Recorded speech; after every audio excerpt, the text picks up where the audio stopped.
ஓம் கணபதியே நமக. ஓம் முருகப்பெருமானே நமக. ஓம் ஆஞ்சநேயா நமக. ஓம் நரசிம்மனே நமக. ஓம் குலதெய்வம் பால்முனீஸ்வரே நமக. ஓம் குதம்பை சித்தரே நமக. ஓம் நந்திச சித்தரே நமக. ஓம் அகோரிகள் சித்தரே நமக. ஓம் விஷ்ணு மாயா நமக. ஓம் குட்டி சாத்தானே நமக. ஓம் 9 நவகிரகங்களே நமக. ஓம் சப்த கன்னிமார்களே நமக. ஓம் கிழக்கு திசையே நமக. ஓம் மேற்கு திசையே நமக. ஓம் வடக்கு திசையே நமக. ஓம் தெற்கு திசையே நமக. ஓம் கால பைரவரே நமக. ஓம் ஹரிச்சந்திரனே நமக. ஓம் அகோர காளியே நமக. ஓம் பத்ரகாளியே நமக. ஓம் மகா காளியே நமக. ஜெய் ஜெய் மகா அகோர காளி. ஜெய் ஜெய் மகா பத்ரகாளி. ஜெய் ஜெய் மகா காளி. ஓம் குருவே சரணம். ஓம் குருவே துணை. ஓம் கணபதி சித்தரே நமக. ஓம் முருகப்பெருமான் சித்தரே நமக. ஓம் சிவபெருமான் சித்தரே நமக. ஓம் குதம்பை சித்தரே நமக. ஓம் நதிச சித்தரே நமக. ஓம் அகோரிகள் சித்தரே நமக. அகோரா அகோரா அகோரா அகோரிகளே சரணம். அகோரிகளே சரணம். என்னுடைய குருநாதர் அகோரிகளே சரணம். அகோரிகளே சரணம். அகோரா அகோரா அகோரா. வணக்கங்க. நான் சென்னை சேத்துப்பட்டிலேருந்து ஸ்ரீ அகோரி நாம செல்வம் பாபா குருஜி சாமியார் பேசுகிறேங்க. என்னோட மொபைல் நம்பர் 9940104330 9841303621 9962624066. இது மூணுமே என்னோட மொபைல் நம்பருங்க. இந்த பாருங்க, கையில் வந்து ஷூ வச்சுருக்கோம். இந்த கையில் எலுமிச்சம்பழம் வச்சுருக்கோம். எல்லாருக்கும் ஷூ வந்து ரொம்ப முக்கியமானது. காலில் போட்டு ரன்னிங் போகலாம், ஆஃபீஸ் கூட போட்டு போகலாம். ஷூவை கையில் வச்சுருக்கோம். எல்லா வீடியோவிலும் நம்ம ஒரு பொருள் வச்சுருப்போம். இந்த வீடியோவில் ஷூ வச்சுருக்கேங்க. சரிங்க, இப்போ வந்து பொது பலனை சொல்லுவோம். வீட்டுக்கு வீடு மரக்கன்று நட்டு வைங்க. தண்ணியை சிக்கனம் பண்ணுங்க. மாணவ மாணவிகள் நல்லா படிங்க. பிளாஸ்டிக் பொருட்களை யூஸ் பண்ணாதீங்க. போதை பழக்கத்துக்கு அடிமையாகாதீங்க. இரு சக்கரத்தில் போகும்போது ஹெல்மெட் போட்டு போங்க. ரொம்ப ரொம்ப முக்கியமானது, உயிருக்கு சேஃப்டியானது. சரிங்க, எல்லா விஷயத்தையும் சொல்லியாச்சு. இப்போ நம்ம தெய்வத்திடம் வருவோம். ஜெய் ஜெய் ஸ்ரீராம். ஜெய் ஜெய் ஸ்ரீராம். வெற்றிவேல் வீரவேல். பாரத் மாதா கி ஜெய். சனாதனம் வாழ்க. இந்து மதம் வாழ்க. வந்தே மாதரம். தேசிய கீதத்தை பாடுவோம். தமிழ் தாய் வார்த்தை பாடுவோம். இந்திய மண் ராமருடைய மண். தமிழ்நாட்டு மண் ராமருடைய மண், முருகனுடைய மண். இந்த தேசமே, இந்த உலகமே ராமருடையது. இந்த தமிழ்நாடு ராமருடையது, முருகனுடையது. நல்லா புரிஞ்சுக்குங்க, நல்லா தெரிஞ்சுங்க. சிவபெருமானை தூதிங்க, விஷ்ணுவை தூதிங்க, பிரம்மதேவனை தூதிங்க, சக்தியை தூதிங்க. இந்த 4 பேர் இல்லாமல் இந்த உலகத்தில் எதுவும் கிடையாது. இந்த பூமியை படைச்சது அவங்க தான், நம்மளை படைச்சது அவங்க தான், ஜீவராசிகள் எல்லாத்தையும் படைச்சது அவங்க தான். இந்து மதம் வாழ்க. இந்துத்துவா வாழ்க. நீ இந்துவாகவே பிறக்கணும், இந்துவாகவே வாழணும், இந்துவாகவே சுவாசிக்கணும், இந்துவாகவே சாகணும். புரிஞ்சுங்களா? நம்ம பிறக்கும் போது இந்துவாக பிறக்கணும், வாழும் போதும் இந்துக்களாகவே நம்ம வாழணும். அதுதான் ரொம்ப முக்கியம். வேற மதத்துக்கு நம்ம போகக்கூடாது. நம்மளுடைய உயர்ந்த மதம் இந்து மதம். இந்து மதத்தை உயர்த்தி பிடிப்போம். இந்து மதத்தில் நீ பிறந்தினா உங்களுக்கு சகல சௌபாக்கியங்களும் வரும். இந்து மதத்தில் பிறந்தினா உனக்கு வந்து ஆயுள் காலம் அதிகம். இந்து மதத்தில் பிறந்தினா உனக்கு வந்து மோட்சத்துக்கு போக. இந்து மதத்தில் பிறந்தினா உங்களுக்கு எல்லா விதத்திலையும் பல நன்மைகள் நடக்கும். இந்து மதம் உயர்ந்தது. உலகத்திலே ஒரே மதம், இந்த தேசத்திலே ஒரே மதம், இந்த பூமியிலே ஒரே மதம், தமிழ்நாட்டிலே ஒரே மதம் இந்து மதம், இந்தியாவிலே ஒரே மதம் இந்து மதமே. இந்து மதமே இந்து மதமே. அதிக பெரும்பான்மையோடு இருக்கிற மதம் இந்தியாவில் எதுன்னு கேட்டால் இந்து மதம் தான். தமிழ்நாட்டிலே அதிக பெரும்பான்மை உள்ள மதம் எதுன்னு கேட்டால் இந்து மதம் தான். ஆகையால இந்த தேசமே இந்து மதம் தான். ஓகேவா? சரி, இப்போ எல்லாம் சொல்லியாச்சு. இப்போ வந்து ஒரு அழகான பாடல் ஒன்று நம்ம பாடிக்கலாம்.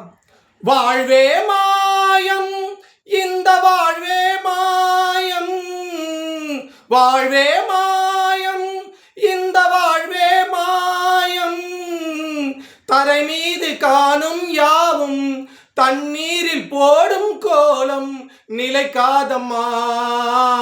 யாரோடு யார் வந்தது நாம் போகும்போது, யாரோடு யார் செல்வது. வாழ்வே மாயம், இந்த வாழ்வே மாயம், வாழ்வே மாயம், இந்த வாழ்வே மாயம். எப்படி பாருங்க, சூப்பர் பாட்டு. வாழ்வே மாயம், எல்லாமே மாயே, கதம் கதம் கதம், எல்லாம் ஜீரோ தான் வாழ்க்கையில். புரியுதுங்களா? என்ன சம்பாதிச்சாலும் ஜீரோ தான். எப்படி வாழ்ந்தாலும் இந்த 6 அடி மண்டு தான். 6 அடி மண்டு கூட சொந்தம் இல்லை, எல்லாமே சாம்பிள் தான். கதம் கதம் கதம். புரிஞ்சுதா? புரியலனா மறுபடியும் வீடியோ பாருங்க, பார்த்துக்கிட்டு இருங்க இருங்க இருங்க, ஷூவில் பாருங்க, ஷூ புரியுதுங்களா? அருமையான ஷூ, அழகான ஷூ. ஷூவை நம்ம போட்டுக்கணும், ரொம்ப முக்கியமானது. ஓகேவா? சரி, இப்போ வந்து நம்ம சப்ஜெக்டுக்கு வருவோம். மேகதாது, மேகதாது அணை நம்மளுக்கு பெரிய பிரச்சனை. இந்த மேகதாது பிரச்சனை தான் கர்நாடகாவுக்கும் நம்மளுக்கும். ஏற்கனவே ஒரு வீடியோவில் இதை பற்றி பேசியிருக்கேன், திரும்ப பேச வேண்டிய சூழ்நிலை வந்துச்சு. கர்நாடகாவில் தண்ணீர் திறந்து விட முடியாதுன்னு சொல்லி நாட்டு முதலமைச்சர் டி.கே. சிவகுமார் அவர்கள் தண்ணீர் திறந்து விட திட்டவட்டமாக சொல்கிறார். ஏன்னா எங்களுக்கு போதுமான மழை இல்லை, ஆகையால் தண்ணி திறந்து விட முடியாது. சரி, தண்ணி இருந்தாலும் எங்களுக்கு வந்து குடிநீர் ஆகாரத்துக்காக தண்ணி வேணும், கரண்ட் சப்ளை பண்ணுறோம், அதுக்காக எங்களுக்கு தண்ணி வேணும்னு சொல்லி ஒரு புதிய வடிவமைப்பு, ஒரு புதிய கதையை ஒன்று காவிரி மேலாண்மைத்துக்கிட்ட ஒரு அறிக்கையை தாக்கல் பண்ணியிருக்காரு. என்ன தாக்கல் பண்ணியிருக்காரு? எங்களுக்கு வந்து குடிநீருக்கு தண்ணி பத்தல, குடிநீர் வேணும், இந்த குடிநீரில் கரண்ட் எடுக்க போகிறாராம். இதுக்கு முன்னாடி நீ குடிநீரில் கரண்ட் எடுத்திருக்கியா? எப்படிலாம் வந்து பொய் சொல்லணும் அப்படின்றதுக்காக இந்த டி.கே. சிவகுமார் அவர்கள் அருமையாக பொய் சொல்கிறார். தமிழ்நாட்டு மக்கள் ஏமாந்துருவாங்களா? அவங்க என்ன மூளை இல்லாதவங்களா தமிழ்நாட்டு மக்கள்? இந்த காரியத்தை இந்த டி.கே. சிவகுமார் அவர்கள் தண்ணியே திறந்து விட மாட்டேன்ற குறை சொல்கிறார். கேட்டால் டேமில் தண்ணியே இல்லை அப்படின்ற ஒரு வார்த்தையை அவர் சொல்கிறார். அதுக்கப்புறம் மத்திய நீர்வளத்துறை இணை அமைச்சர் டேமை கட்டுறதுக்கு தமிழ்நாட்டோட அனுமதியும் தேவையில்லை, யாரோட அனுமதியும் தேவையில்லைன்னு சொல்லி ஒரு இணை அமைச்சர், மத்திய இணை அமைச்சர், நீர்வளத்துறை அமைச்சர் சொல்கிறார். இது எவ்வளோ பெரிய கண்டனம் இது! ஏற்கனவே தமிழ்நாட்டுக்கும் கர்நாடகாவுக்கும் இந்த தண்ணி பிரச்சனை போதாத விஷயமா ஓடிட்டு இருக்கு. தண்ணி திறந்து விடும் போதெல்லாம் கோர்ட்டுக்கு போய் தான் தண்ணி திறந்து விடுதா இருக்குது, இல்லையா நம்ம போய் சொல்லி தான் தண்ணி திறந்து விடுறதா இருக்கு. அப்படி இருக்கும்போது ஒரு மத்திய அமைச்சர், ஒரு பொதுவான ஆள், நீங்கள் தமிழ்நாட்டுக்கும் நீங்கள் தான் அமைச்சர், மத்திய அமைச்சர், கர்நாடகா எல்லா மாநிலத்துக்கும் நீங்கள் தானேங்க அமைச்சர். அப்படி இருக்கும்போது நீங்கள் அந்த கருத்தை சொல்லலாமா? இது ரொம்ப ரொம்ப கண்டனத்துக்குரியது. இப்போ நான் வந்து இது இப்போ அந்த மாதிரி சொல்லும் போது தமிழ்நாட்டுக்கு நீங்கள் வந்து துரோகம் பண்ணுற மாதிரி தானே. அப்போ கர்நாடகாவுக்கு நீங்கள் சப்போர்ட் பண்ணுறீங்களா? சொல்லுங்க. அந்த மாதிரி வார்த்தை சொல்லக்கூடாது. எந்த ஒரு விஷயமா இருந்தாலும் தீர விசாரிச்சு அது என்ன நல்லது கெட்டதுன்னு பார்த்து நீங்கள் அறிக்கை விடணும். யாருக்கிட்ட அனுமதி வாங்கக்கூடாதுன்னு சொல்கிறீங்க? அப்புறம் சுப்ரீம் கோர்ட்டோட அனுமதி என்ன?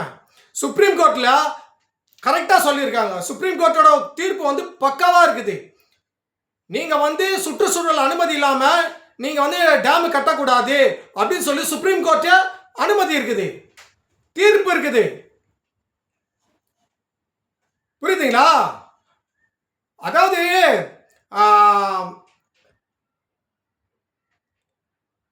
அணை ஒப்புதல் இருக்குது பார்த்தீங்களா? மேகதாது அணை ஒப்புதல், அந்த ஒப்புதல்ல கூட நீங்க டேமை கட்டக்கூடாதுன்றது தான் ஒவ்வொரு நாளும் நாங்கள் அப்பப்போ வருஷத்துக்கு ஒரு முறை தண்ணி விடும் போது நாங்கள் பேச்சுவார்த்தை நடத்துகிறோம். புரியுதுங்களா? அப்படி இருக்கும்போது சுப்ரீம் கோர்ட்டோட உங்களுக்கு டைரக்ஷன் இருக்குது, சுப்ரீம் கோர்ட்டோட உங்களுக்கு தீர்ப்பு இருக்கும் போது நீங்கள் எப்படி இந்த வார்த்தையை நீங்கள் சொல்லலாம்? ஒரு இணையமைச்சர், மத்திய இணையமைச்சர் இந்த மாதிரி நீங்கள் சொல்லக்கூடாது. புரியுதுங்களா? அப்போ கர்நாடகாவுக்கு நீங்கள் சாதகமாக பேசுகிறன்றது தான் அர்த்தம். தமிழ்நாட்டை வஞ்சிக்கிறீங்களா? சொல்லுங்க. நாங்களாம் இங்கே வாழக்கூடாதா? நாங்களாம் எதுவும் செய்யக்கூடாதா? எங்களுக்கெல்லாம் தண்ணி வரக்கூடாதா?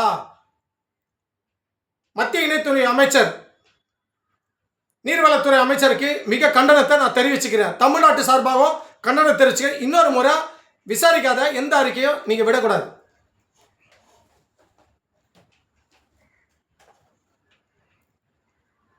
பாருங்க எவ்வளவு விஷயம் நடக்குது பாருங்க.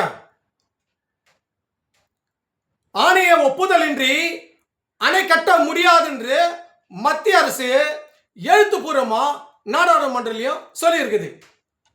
எழுத்துப்பூர்வமா சொல்லியிருக்காங்க. ஆணைய ஒப்புதலின்றி அணை கட்ட முடியாதுன்னு சொல்லி எழுத்துப்பூர்வமாகவும் சொல்லியிருக்காங்க. அதுக்கு மேல்முறையீடு இவங்க பண்ணியிருக்காங்க. என்ன சொல்லி மேல்முறையீடு பண்றாங்கன்னா, நாங்க இன்னொரு திட்ட அறிக்கையா செஞ்சு நாங்கள் தாக்கல் பண்றோம், புதுதான் நாங்கள் தாக்கல் பண்றோம். அவங்க என்ன சொல்லியிருக்காங்கன்னா, நீங்க பண்ண இதுல லெட்டர்ல நீங்க கொடுக்கும்போது சரியான வந்து ஒரு ஒப்புதல் இல்லை, ஒரு கரெக்டான ஒரு தீர்மானம் இல்லை, கரெக்டான ஒரு டைரக்ஷன் இல்லை, அதனால வந்து இதை நாங்கள் கேன்சல் பண்ணுறோம்னாங்க.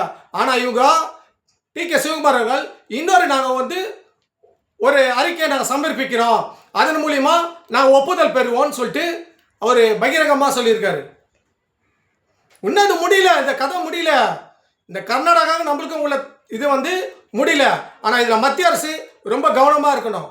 இது வந்து நீங்கள் வந்து உச்சநீதிமன்றத்தை தீர்ப்புப்படி எங்களுக்கு வந்து நீங்கள் தீர்ப்பு சொல்லுங்கள். உச்சநீதிமன்றம் கரெக்டான தீர்ப்பு இருக்குங்க. இதில் நீங்கள் ஒன்றும் பண்ணவும் முடியாது, நீங்கள் எதையும் மாற்றவும் முடியாது. சும்மா அங்கேருந்து ஒன்றா டைலாக் ஒன்றா விட்டு இருக்கலாம், நாங்கள் திறந்து விட மாட்டோம், எங்களுக்கு கரண்ட் சப்ளை பண்ணுற தண்ணி வேணும், குடிநீர் ஆதார தண்ணி வேணும்னு சொல்லி முதலமைச்சர் சொல்லலாம். அதெல்லாம் இங்கே ஏற்றுக்கிற மாதிரி நாங்கள் யாரும் கிடையாது. உச்சநீதிமன்றம் பக்காவாக டைரக்ஷன் கொடுத்துருக்காங்க, தீர்ப்பு கொடுத்துருக்காங்க.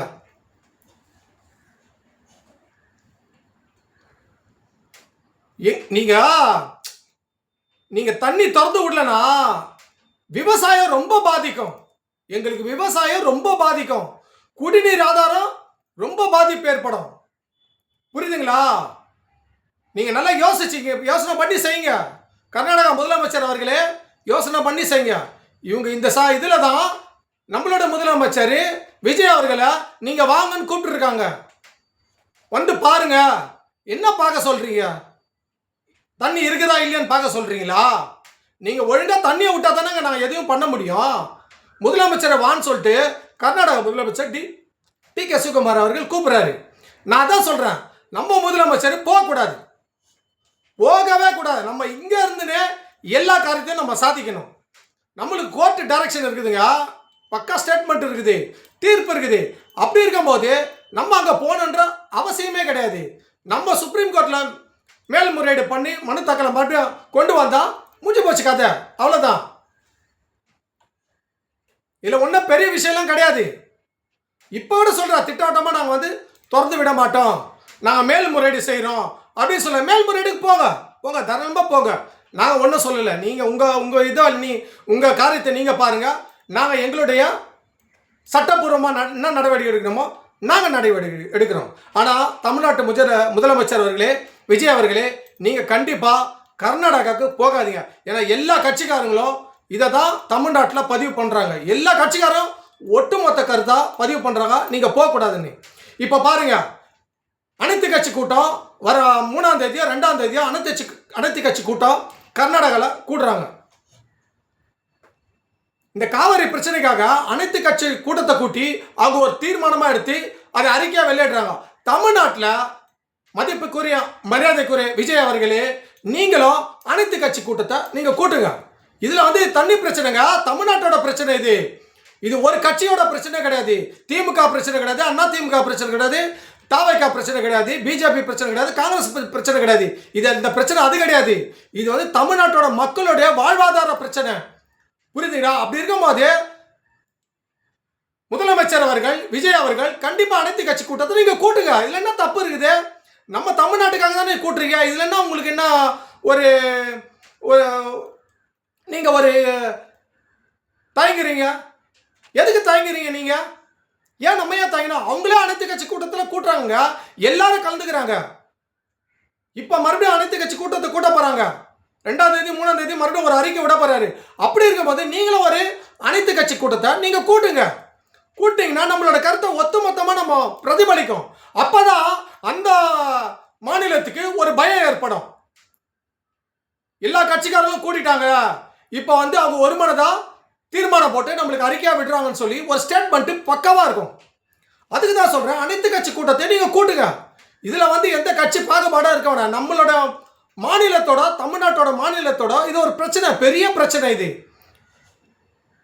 ஆகையால தமிழ்நாட்டு முதலமைச்சர் அவர்கள் கண்டிப்பாக அனைத்து கட்சி கூட்டத்தை கூட்டி ஒரு மனதாக தேர்ந்தெடுத்து அதை முதலமைச்சர் நீங்களே அறிக்கை விடுங்க, வேற யாரும் விட வேணாம். எல்லாரோட கருத்தை கேட்டுக்கின்னு நீங்களே பிரஸ் மீட்டை கொடுத்து நீங்களே வந்து ஒரு நல்ல அறிக்கை விடுங்க. ஆனால் கர்நாடகாவுக்கு கண்டிப்பாக சொல்கிறேன், எங்கள் முதலமைச்சர் அவர்களே கண்டிப்பாக போகாதீங்க. உங்கள் மேலே என்ன நாங்கள் எந்த குத்தமும் நாங்கள் சொல்லலை. உங்கள் ஆட்சி நல்லா தான் இருக்குது, எங்களுக்கு எந்த பிரச்சனையும் கிடையாது. ஆனால் இந்த விஷயத்தில் கண்டிப்பாக எல்லாரோட கட்சி சார்பிலையும் நீங்கள் கேளுங்க. கேட்டுட்டு அனைத்து கட்சி கூட்டத்தை கூட்டுங்க. இப்போ பாருங்கள், கர்நாடகாவில் தியேட்டர்லாம் விஜய் படத்தை ஜனநாயக படம் வந்து அங்கே வந்ததுனால எல்லாத்தையும் எடுத்திருக்காங்க. ஃப்ளெக்ஸ் பேனர்லாம் எடுத்திருக்காங்க, பேனர்லாம் கீழ்ச்சிருக்காங்க. நம்ம முதலமைச்சரோட படத்தெல்லாம் கீழ்ச்சிருக்காங்க. புரியுதுங்களா? இவனுங்க அடுத்த கட்டத்துக்கு போகிறாங்க. ஃபஸ்ட்டு போராட்டம் பண்ணாங்க, பஸ்ஸில் போராட்டம் பண்ணாங்க, அங்கே மறியல் போராட்டம் பண்ணாங்க, சாலை மறியல் பண்ணாங்க, எல்லையில் போராட்டம் பண்ணாங்க. இப்போ பேனர்லாம் கிழிக்க ஆரம்பிச்சிட்டாங்க. அதெல்லாம் நீங்கள் அங்கே கீழ்ச்சி இங்கே என்ன பண்ண முடியுங்க? புரியுதுங்களா? எவ்வளோ பெரிய பேனர் இருந்தாலும் சரி, கர்நாடகாவிலே நாங்கள் பேஸ்ட் போட்டு ஒட்டுவோம். பேனரை கர்நாடகாவுக்கு வந்து தமிழ்நாட்டு மக்கள் நாங்கள் பேஸ்ட் போட்டு பேனரை ஒட்டுவோம். எங்களுக்கு இல்லாத பேஸ்டா? தமிழ்நாட்டில் நிறைய சூப்பரான பேஸ்ட்லாம் இருக்குது, ஒட்டுற பேஸ்ட்லாம். அதை எடுத்துகிட்டு வந்து நாங்களே ஒட்டுவோம். எங்களுக்கு வந்து அதெல்லாம் பிரச்சனையே கிடையாது. புரியுதுங்களா? நீங்கள் 1000 பேனர் அங்கே கீழ்ச்சிங்கன்னா, தமிழ்நாட்டில் எங்கள் சிஎம் விஜயோட பேனரை 1 லட்சம் பேனரை நாங்கள் வைப்போம், 1 கோடி பேனரை நாங்கள் வைப்போம். எங்களால் முடியும். சும்மா சாதாரண முதலமைச்சர் நினைக்காதீங்க. புரியுதா? எங்க முதலமைச்சர் யார் தெரியுமா? மௌன சாமியார். பேசவே மாட்டாரு, வார்த்தையை விடவே மாட்டாரு. இந்த மௌன சாமியார் இருக்கிறாங்க பார்த்தீங்களா, அவங்களுக்குலாம் பலம் ரொம்ப அதிகம், பவர் அதிகம். ஒரு வார்த்தை சொல்லிட்டாங்கன்னா அப்படியே பலிக்கும். நீ நல்லா வாழ்வன்னு சொல்லிட்டானா நல்லா வாழ்ந்துருவேன், நீ நாசமா போயிடுவேன்ட்டா நீ நாசமா போயிடுவேன். அதுக்கு பேர் தான் மௌன சாமியார். இது யாருன்னு கேட்டா எங்க முதலமைச்சர் விஜய் அவர்கள் மௌன சாமியார். மௌனமா இருப்பாரு, வாயே திறக்க மாட்டாரு எங்க முதலமைச்சர். புரியுதுங்களா? எங்கே எந்த ஸ்டேட்மெண்ட்டை விட மாட்டாரு, ட்விட்டர்ல பதிவு பண்ண மாட்டாரு, எந்த ஃபேஸ்புக்ல பதிவு பண்ண மாட்டாரு, எந்த இன்ஸ்டாகிராம்ல பண்ண மாட்டாரு. அமைதியா இருப்பாரு. ஆனா வெச்சு செய்வார் எங்க முதலமைச்சர். சாதாரண முதலமைச்சர் கிடையாதுங்க. கில்லி அவர்தான், வீரபாண்டிய கட்டபொம்மனும் அவர்தான். புரியுதுங்களா? எங்க முதலமைச்சர் சாதாரண முதலமைச்சர் கிடையாது. புரியுதுங்களா? மௌன சாமியாரா இருப்பாரு, மௌனமா இருப்பாரு. ஆனா வாயை திறந்தாரு, வாயிலிருந்து நெருப்பு மாதிரி வரும் ஒவ்வொரு பேச்சும். புரியுதுங்களா? இங்க இருக்கிற கட்சிக்காரங்களே தெரிச்சு ஓட விடுறாரு. கர்நாடகாலாம் எங்களுக்குன்னா ஒரு பிரச்சனையும் கிடையாது. புரியுதுங்களா? எங்க முதலமைச்சர் பேச மாட்டாரு, மௌன சாமியாரு. ஆனா பேச ஆரம்பிச்சாருன்னா கதம் கதம் கதம். அதுதான் எங்க முதலமைச்சரோட கிங்மேன். எங்க முதலமைச்சர் சாதாரணமா நினைக்காதீங்க. அவர் இன்னும் பேசல, இந்த காவிரி பிரச்சனைக்காக இன்னும் பேசல. ஆனா பேசினாரு, கர்நாடகாவே ஆடிடும். ஆட்டோமேட்டிக்கா நீங்க தண்ணி திறந்து விட்டுருவீங்க எங்க முதலமைச்சர் பேச ஆரம்பிச்சாருன்னா. புரியுதுங்களா? தமிழவன சும்மா இல்ல. எங்க தமிழ்நாட்டு தமிழ முதலமைச்சர் விஜய் அவர்கள் பேச வச்சிடாதீங்க. அவர் பேசினாலே எல்லாம் ஓடுறாங்க, ஓடுற ஒரு வணக்கம் சொன்னாலே ஓடுறாங்க. இன்னும் பேச ஆரம்பிச்சாருன்னா அவ்வளவுதான், என்ன நடக்கணும் தெரியாது. அது போல முதலமைச்சர் நாங்கள் வச்சுட்டு இருக்கோம். ஆகையால கர்நாடகா முதலமைச்சர் அவர்களே, தயவு கூர்ந்து சொல்றேன், எங்க முதலமைச்சரை பேச வைக்காதீங்க. பேச வச்சீங்கன்னா நீங்களே தண்ணியை திறந்து விட்டுருவீங்க. புரியுதுங்களா? இதுதான் நடக்கும். ஆகையால எங்க முதலமைச்சரை நீங்க பேச விடாதளவுக்கு பார்த்துக்கங்க. அதுக்கு முன்னாடியே நீங்க தண்ணி திறந்து விட்டுருங்க. இல்லைன்னா எங்க முதலமைச்சர் அவர்கள் மௌன சாமியாரா தான் இருப்பாரு. ஆனா பவரான சாமியார், கெத்தான சாமியார். புரியுதுங்களா? ஒரு வாக்கு சொன்னா அப்படியே பலிக்கும். எங்க சாமியார் சொல்லிட்டாரு வச்சுக்க, எங்க விஜய் சாமியார் மௌன சாமியார் அவரு. புரியுதுங்களா? பவரான சாமியார். சாபம் விட்டாருன்னு வச்சுக்கோ, கர்நாடகாவே அழிஞ்சிடும். டி.கே. சிவகுமார் அவர்கள் பதவியே போயிடுங்க. எங்க முதலமைச்சர் சொன்னார்னா உனக்கு பதவியே இருக்காதுன்னு அவர் வாயால சொன்னார்னா, எங்க சாமியார் மௌன சாமியார் விஜய் அவர்கள் சொன்னார்னா, ஏன்னா அவர் பேசாம இருக்கிறது அவ்வளவு பவருங்க. அவர் பேசாம இருக்கிறது அவரோட பலமே. தமிழ்நாட்டு முதலமைச்சர் அவர்களே, விஜய் அவர்களே, நீங்க பேசாம இருக்கிறீங்க பாத்தியா, அதுதான் உங்களுடைய பலமே. உங்களுக்கு பலவீனம் கிடையாது, அதுதான் பலம். ஆகையால எங்க முதலமைச்சர் சாபம் விட்டார்னா டி.கே. சிவகுமார் அவர்கள் பதவியே போயிடும். உனக்கு பதவி இருக்காதுன்னா கண்டிப்பா இருக்காது. இல்லைனா கர்நாடகாவில் நீங்கள் எல்லாரும் அதுக்கு உண்டான விலையை கொடுப்பீங்க அந்த மாநிலம்னு சொல்லிட்டு அவர் சாபம் விட்டார்னா கண்டிப்பாக அது பலிக்கும். ஏன்னா ரொம்ப பவரானவர் அவர்.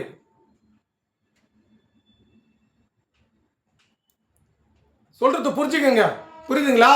ஆகையால தமிழ்நாட்டு முதலமைச்சர் அவர்களே, தயவு கூர்ந்து கர்நாடகாவுக்கு நீங்க போகாதீங்க. இங்க இருந்து நம்ம பதம் பார்க்குறோம், இங்க இருந்து நம்ம அறிக்கை விடுறோம், இங்க இருந்து கோர்ட்டில் போயிட்டு மேல்முறையீடு பண்ணி தண்ணியை வாங்குறோம். தண்ணியை நம்ம தமிழ்நாட்டுக்கு பெற்று நம்மளால் எப்படி தர முடியுன்றத நம்ம பார்த்துக்கலாம். புரியுதுங்களா? முதலமைச்சர் இதுவரையிலும் வாயை திறக்கல பாருங்க. அதுதான் எங்க முதலமைச்சர், அதுதான் பவர் அதிகம், அதுதான் அவருக்கு ரொம்ப ரொம்ப நல்லது. பேசாம எல்லார் விஷயத்திலும் பேசாம இருந்து செய்களை காட்டுவார் எங்க முதலமைச்சர். புரியுதுங்களா? செய்களை காட்டுறது தான் மௌன சாமியார்னு அர்த்தம். அதுதான் எங்க முதலமைச்சர் மௌன சாமியாரே இருப்பாரு. புரியுதுங்களா? பேசவே மாட்டார். ஆனா கரெக்டான நேரத்தில் கரெக்டான இடத்துல பேசுவாரு. பேசினார்னா எல்லாருமே கதம் கதம் கதம் கதம். இதுதான் எங்க முதலமைச்சர், எங்க விஜய் அவர்கள் முதலமைச்சர். ஓகேவா? இப்போ மேகதாதை பத்தி பேசிட்டோம். முக்கியமான விஷயம் இது. ஆகையால இந்த வீடியோவை எல்லாம் சப்ஸ்கிரைப் பண்ணுங்க, பெல் பட்டன் அழுத்துங்க, எல்லாருக்கும் ஷேர் பண்ணுங்க, ஷேர் பண்ணுங்க, ஷேர் பண்ணுங்க. போயிட்டு வரீங்களா? வணக்கம்.